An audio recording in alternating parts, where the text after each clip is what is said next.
तो हम लोग पहुंच गए फाइनली लखनऊ।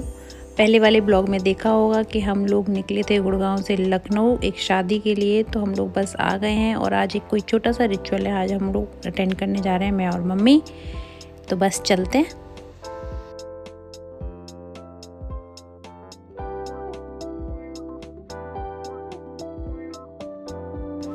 हम लोग पहुंच गए हैं और यहाँ पर हो रहा है सिंदूर देने का रिचुअल।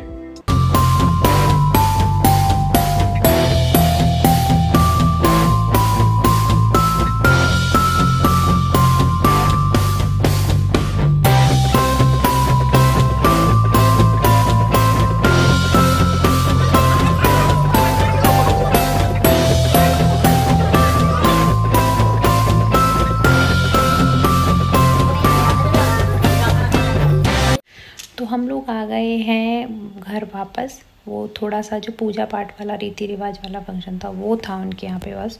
अब रात को है शादी तो वहाँ जाने की तैयारी करते हैं। और ये सो रहे हैं तक्ष सुकून के साथ। तो पार्लर के पास जाने का टाइम नहीं है मेरे पास क्योंकि छोटा बेबी है। तो मैं घर पे कैसे क्विक क्लीन अप करती हूँ 10 से 15 मिनट के बीच में, तो वो मैं आपको दिखाती हूँ। जैसे आप भी कभी कर सकते हो अगर जाने का टाइम नहीं है आपके पास या आप नहीं जाना चाहते पार्लर। तो चलिए, तो क्लीन अप का जो सबसे पहला स्टेप है वो ये है कि आप फेस वॉश से या किसी साबुन से अच्छे से गुनगुने पानी से मुंह धो लीजिए। तो मैंने वो मुंह धो लिया है। तो जो सेकंड मेन स्टेप है वो है स्क्रब। तो स्क्रबिंग के लिए मैं ये यूज़ करती हूँ हमेशा एवर यूथ का स्क्रबिंग, जो कि वॉलनट स्क्रब है। और ये शैशे वाला यूज़ करती हूँ क्योंकि एक बार में वो यूज़ हो जाता है।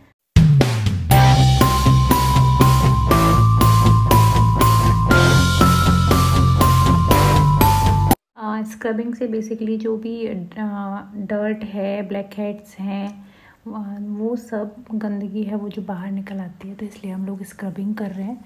इसको आपको 2 मिनट करना है।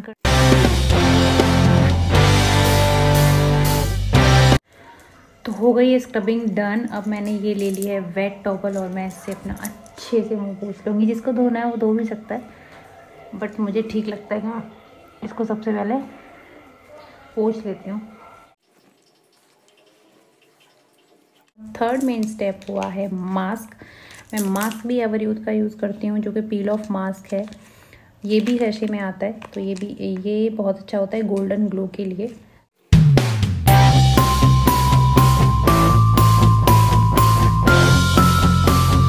तो लगा लिया है मैंने मास्क और इसको 15 मिनट तक छोड़ना है।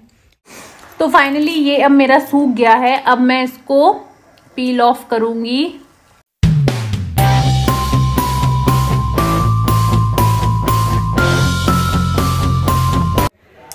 तो अब देखिए तक छूट गए हैं। Face mask done. अब लास्ट स्टेप है वो है मॉइस्चराइजर। थोड़ा सा मॉइस्चराइजर लेंगे हम और अपने फेस पे लगा लेंगे।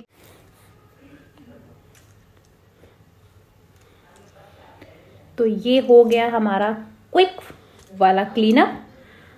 थोड़ी सी शाइन तो दिख ही रही होगी मेरे फेस पे।